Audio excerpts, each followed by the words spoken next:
ये भाजपाई लोग बस के दिमाग में बस गोबर और गोमूत्र रहता है, तो मंगल पांडे क्या करेंगे, बात बनाएंगे। हो सकता है इसके लिए पंडित नेहरू को ब्लेम कर दे। और उस बैठक में मंगल पांडे का पहला सवाल था अधिकारियों से कि वर्ल्ड कप क्रिकेट का क्या स्कोर है, कि बाबर जब मुगल बादशाह था तो उसने स्वास्थ्य विभाग पर ध्यान नहीं दिया। दो राजनेता हैं दोनों ने कुछ खास नहीं किया है बिहार का बात मनाने के सिवाय। उनको जब किडनी ट्रांसप्लांट करवाना हुआ, गुर्दा प्रत्यारोपण करवाना हुआ, तो वो कहाँ गए, सिंगापुर गए। पास पैसा है, लंदन, पेरिस, न्यूयॉर्क कहीं जाके सर्जरी करा दीजिएगा, लेकिन गरीब आदमी क्या करेगा। अब मंगल पांडे कह देंगे, अब जैसे कि मोदी जी हैं, इनके जो गुरु हैं मंगल पांडे के, वो साल भर झूठ ही बोलते हैं कि हमने भारत को विश्व गुरु बना दिया। दोनों ने कार्यकाल में कुछ नहीं किया सिवाय बात बनाने के, और दोनों अब एक दूसरे पर फेंक रहे हैं। फैमिली में लोग मर गए ऑक्सीजन की कमी से, तो बहुत अच्छी व्यवस्था थी क्या। NBC 24 देख रहे हैं आप, और मैं आप सबके साथ स्वीटी शर्मा। युद्ध का समय है दो स्वास्थ्य मंत्रियों के बीच में।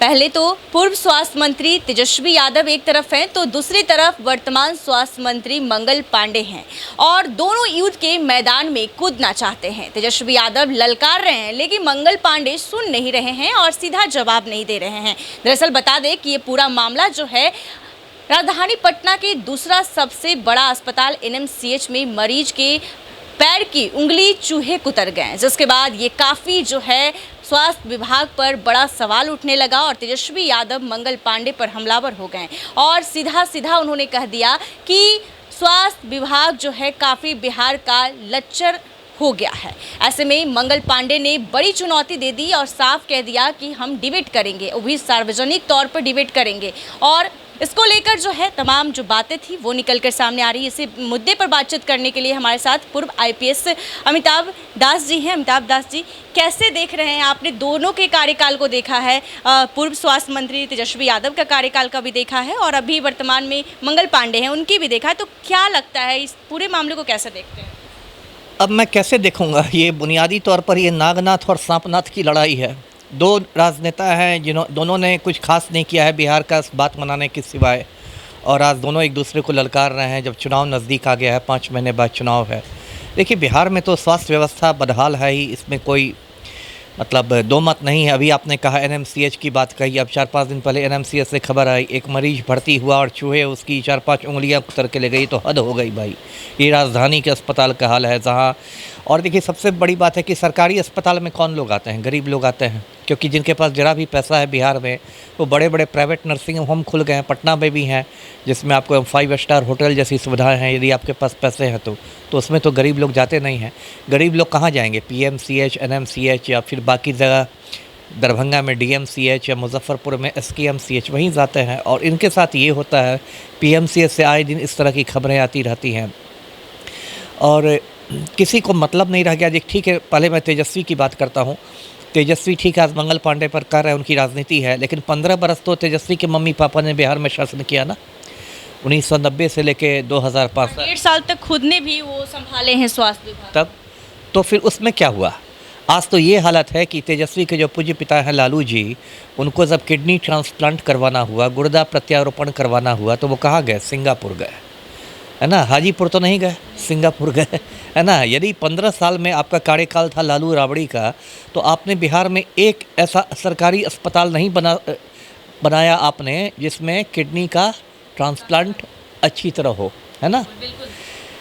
तो ठीक है, आपके पास पैसा है, आप सिंगापुर चले गए, आपका पास पैसा है, लंदन, पेरिस, न्यूयॉर्क कहीं जाके सर्जरी करा दीजिएगा, लेकिन गरीब आदमी क्या करेगा। वो तो किडनी ट्रांसप्लांट करा नहीं पाएगा, उसका पैसे नहीं है। PMCH और NMCH में जाएगा तो मर जाएगा, PMCH में बेड नहीं मिलेगा, वो इस पर मर जाएगा। तेजस्वी यादव इतना तक कह दिया है कि मरीजों को बेड नहीं मिल रहा है, और बेड माफिया जो है बेड लगातार बेचने का काम कर रहे हैं। नहीं, ये सब तो होता ही होगा, लेकिन फिर मैं यही बात दोहराता हूँ कि ठीक है, अभी ये हो रहा है, लेकिन क्या लालू राबड़ी के समय में क्या था, क्या उस समय आते ही के साथ बेड मिल जाता था। मैंने कहा ना कि ये नागनाथ और सांपनाथ की लड़ाई है। दोनों ने कार्यकाल में कुछ नहीं किया सिवाय बात बनाने के, और दोनों अब एक दूसरे पर फेंक रहे हैं। अब मंगल पांडे की बात कर ले, मंगल पांडे से क्या उम्मीद की जाए। देखिए, मुझे याद है 4-5 साल पहले चमकी बुखार फैला था मुजफ्फरपुर में, और बहुत बच्चों की, छोटे छोटे बच्चों की मौत हो रही थी। मंगल पांडे उस समय भी स्वास्थ्य मंत्री थे, तो पटना में इन्होंने एक उच्च स्तरीय बैठक बुलाई, स्वास्थ्य विभाग के बड़े बड़े अधिकारी शामिल हुए, और उस बैठक में मंगल पांडे का पहला सवाल था अधिकारियों से कि वर्ल्ड कप क्रिकेट का क्या स्कोर है।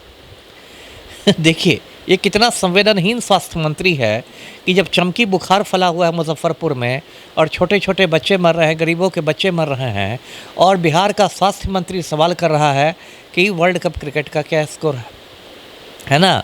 और अभी चूहे कुतर गए, इस पर आप मंगल पांडे से बात करने लगिएगा तो हो सकता है इसके लिए नेहरू जी को। उन्होंने कहा कि तेजस्वी यादव ने अपने कार्यकाल में पूरे स्वास्थ्य विभाग को डिरेल कर दिया। ठीक है, डिरेल कर दिया तो आपके पास तो इतना दिन तक उसको फिर पटरी पर लाने का मौका है। मैंने मान लिया कि डिरेल कर दिया, लेकिन आपकी सरकार भी तो इतने सालों से है, आपने क्यों नहीं फिर उसको पटरी पर लाया, है ना। ये भाजपाई लोग बस के दिमाग में बस गोबर और गोमूत्र रहता है। तो मंगल पांडे क्या करेंगे, बात बनाएंगे। हो सकता है इसके लिए पंडित नेहरू को ब्लेम कर दे, या और पीछे चले जाए, सीधे औरंगजेब पर ही ठिकरा फोड़ दे कि औरंगजेब का जब मुगलिया सल्तनत था तब ध्यान नहीं दिया गया। ये तो भाजपाई सब सीधे इतिहास में जाकर ना खोजना शुरू करते हैं। हो सकता है बाबर को ब्लेम कर दे कि बाबर जब मुगल बादशाह था तो उसने स्वास्थ्य विभाग पर ध्यान नहीं दिया। तो ये सब क्या बात है पांडे जी, कुछ काम कीजिए। नहीं तो 5 बार चुनाव है ना, 5 महीने बाद चुनाव है, और जनता यदि नाराज़ हो गई ना तो स्वास्थ्य मंत्री को भी जनता आईसीयू में भेज देती है, ऐसा नहीं है जी। एक और सवाल है कि तेजस्वी यादव और स्वास्थ्य मंत्री अब दोनों आमने सामने होंगे, खुले मंच पर होंगे, क्योंकि तेजस्वी यादव ने कहा है कि सरकार आपकी है तो माइक भी आपकी होगी और मंच भी आपकी होगी, और मुझे बस एक दिन पहले बता दीजिएगा, मैं आकर बताऊंगा कि क्या कुछ कमियां हैं। तो वहाँ पे जब दोनों अगर आमने सामने युद्ध के मैदान में कूदते हैं फिर कैसा वो नज़ारा होगा? मुर्गा लड़ाई मुर्गा लड़ाई का नज़ारा होगा, है ना। मैं बचपन में एक बार रांची गया था, तब मैंने 2 मुर्गों को लड़ते हुए देखा था। आदिवासियों में बहुत पॉपुलर है मुर्गा लड़ाई। वो मुर्गों के पैर में छोटी छोटी छुरी बांध देते हैं और 2 मुर्गे आपस में लड़ते हैं, और चारों ओर से आदिवासी लोग उसको एंजॉय करते हैं। तो क्या होगा, मुर्गा लड़ाई होगा, जैसे टीवी चैनलों में होता है। चिल्ल पों होगा, किसी की बात सुनी नहीं जाएगी। वो कुछ बोलने लगेंगे, वो टोकेंगे, वो उसको चारा चोर बोलेंगे, वो उसको गाली देंगे। वो मंगल पांडे बोलेंगे अरे आप चारा चोर के बेटे हैं। वो कहेंगे कि अरे आपके प्रधानमंत्री के खून में सिंदूर बहता है तो आपने नहीं किया, आपने नहीं किया। क्या होगा, ध्वनि प्रदूषण को छोड़ के कुछ नहीं होने वाला। पहली बात तो अव्वल तो ये कि दोनों आमने सामने आएंगे नहीं। ये सब ऐसे ही पैतरेबाजी है पब्लिक को दिखाने के लिए कि देखिए हम आपके बारे में कितना सोचते हैं। कोई आने वाला नहीं है। अगर खुली चुनौती दे डालें ठीक है, लेकिन चुनौती कोई मानेगा तब ना। ये सब तो देखिए पैतरेबाजी। तेजस्वी यादव भी काफी ललकार रहे हैं। ठीक है, तो उसको ललकार को तो मंगल पांडे ने मंजूर नहीं ना किया अब तक। बिल्कुल भी नहीं, वो जवाब सीधा सीधा नहीं दे रहे हैं तो गोलमोल बोल के पतली गली से निकल रहा है। पहली बात तो ऐसा होगा नहीं, और दूसरी बात यदि ऐसा हो भी जाता है तो वो जो बहस होगी वो कोई शालीनतापूर्ण बहस नहीं होगी, कोई शालीन बहस और बौद्धिक बहस नहीं होगी। वो मुर्गा लड़ाई होगी, और उससे सिर्फ पटना का ध्वनि प्रदूषण बढ़ेगा और कुछ नहीं होने वाला है जी। तो आपने किसका कार्यकाल को बेहतर, मतलब मैं कार्यकाल पे इसलिए पूछूंगा, आपने दोनों कार्यकाल को देखा है, तो तेजस्वी यादव की जो स्वास्थ्य विभाग की कार्यकाल थी उसका, और या मंगल पांडे जी का? नहीं, तटस्थ होकर कहूँ तो दोनों का कार्यकाल 19-20 रहा है, एक जैसा रहा है। किसी का ऐसा बेहतर नहीं कि मैं कह दूँ कि वो बहुत अच्छा था, अभी बहुत ख़राब है ना। मान लीजिए कोरोना काल हुआ, कोरोना की महामारी हुई तो मंगल पांडे के समय में हुई, तो क्या ऑक्सीजन की व्यवस्था थी? मैंने लोगों को ऑक्सीजन से तड़पते हुए मरते देखा है कोरोना में। अच्छी परिवार में, फैमिली में लोग मर गए ऑक्सीजन की कमी से। तो बहुत अच्छी व्यवस्था थी क्या?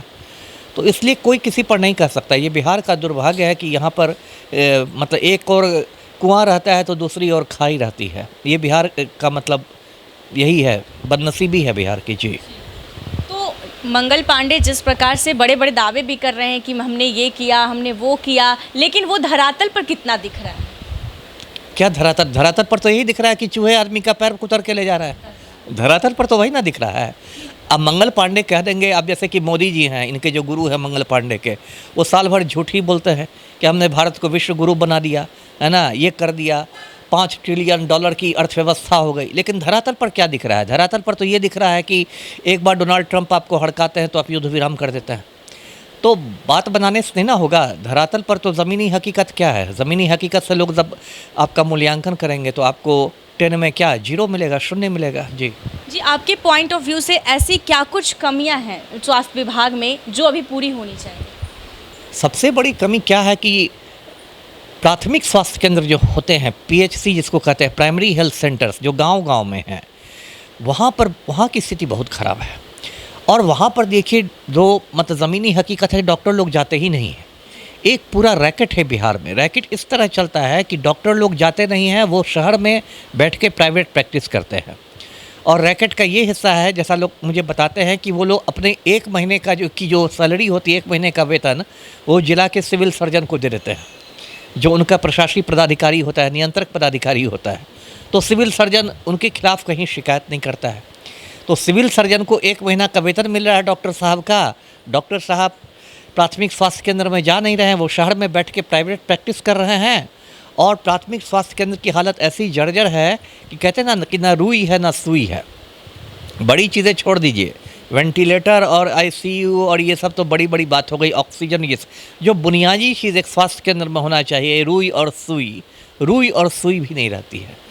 तो जब तक वहाँ पर कड़ाई नहीं होगी कि सारे लोग पीएमसीएच में भी तो आने में, गांव से कितने लोग पीएमसीएच आ पाते हैं, उसमें तो कुछ खर्च होता है ना। और यदि आपकी ज़्यादा स्थिति हो तो पीएमसीएच आते आते तो आप रास्ते में ख़त्म हो जाइएगा। तो मेन जो चीज़ है, जैसे पुलिस में होता है, मेन क्या है, थाना, पुलिस मुख्यालय कितना लोग डेली आते हैं, उसी तरह स्वास्थ्य विभाग में क्या है, मेन चीज़ है प्राथमिक स्वास्थ्य केंद्र, प्राइमरी हेल्थ सेंटर, जो गांव-गांव में रहता है, अभी भी है, कागज़ पर है, लेकिन वो खुलता नहीं है, उसकी हालत जर्जर है। वहाँ जाइएगा तो आपको डॉक्टर नहीं मिले। ऐसे गांव में ऐसा नहीं है कि हाँ प्राथमिक केंद्र है जहाँ मरीज जाएं आसानी से इलाज करवा सकते है, कागज़ों पर है, कागजों पर है, लेकिन वो कारगर नहीं है, वो सुचारू नहीं चलता। अब इक्का दुक्का कहीं, मैं ये नहीं कि इक्का दुक्का कहीं होगा, अच्छा कोई वहाँ भले मानस पहुँच गए होंगे, कोई ईमानदार डॉक्टर पहुँच गए होंगे, वहाँ रहते होंगे, लेकिन ऐसे बाई एंड लार्ज मैं कह रहा हूँ प्राथमिक स्वास्थ्य केंद्रों की एकदम दुर्दशा हो गई है। जी, बहुत बहुत शुक्रिया सर आपका। तो आपने सुना कि इन्होंने क्या कुछ जानकारियां दी। साफ साफ कह रहे हैं कि तेजस्वी यादव अपने माता पिता के कार्यकाल को भी एक बार याद करें, अपने जिस प्रकार से उन्होंने भी 1.5 साल अपने स्वास्थ्य विभाग को कमान संभाला है, तो वो भी एक बार याद करें। सिर्फ मंगल पांडे अगर तेजस्वी यादव आमने सामने होते हैं तो कुछ ऐसा नहीं होगा। और पहली बात तो वो दोनों आमने सामने होंगे ही नहीं, लेकिन तेजस्वी यादव ललकार रहे हैं, लेकिन स्वास्थ्य मंत्री की तरफ से यानी मंगल पांडे की ओर से कोई भी ऐसा जवाब जो है नहीं दिया जा रहा है। ऐसे ही तमाम खबरों के लिए देखते रहें NBC 24। धन्यवाद।